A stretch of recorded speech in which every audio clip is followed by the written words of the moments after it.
الله والله والله والله والله والله والله والله إن هؤلاء أشد خطرا على الإسلام وعلى العروبة من إسرائيل.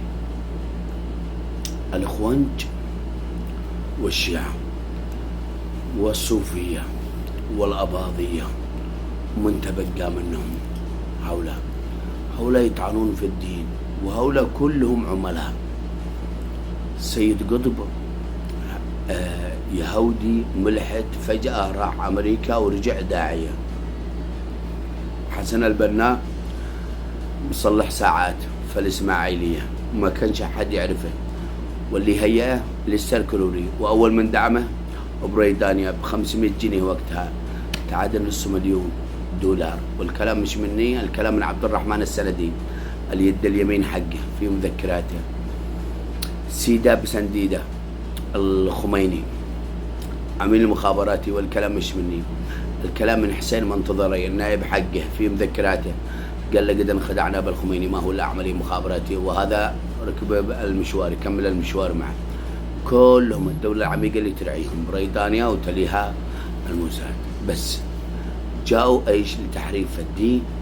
هذا يركب موج السنة، الاخوان يركبوا موج السنة، وهذا هيئوا الشيعة، وبعدين فجأة صار هذا الإمام المهدي، وبعدين نائب صاحب الزمان، بعدين راح فيها وهذا نائب صاحب الزمان.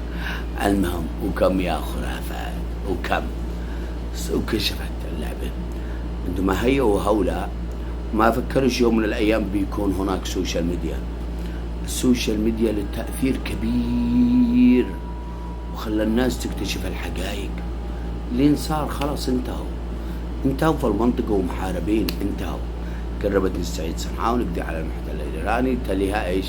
نقضي على الفكر الأخوانجي. ما عاد فيش أخوانج في أي بلد، ما عاد فيش، لا في مصر لا في الأردن ولا في شيء. بقى نستعيد العراق، نهدي قحبلة والنجف بنتها بريطانيا، والشيعة كل الشيعة هندوس ابتداء من 1921.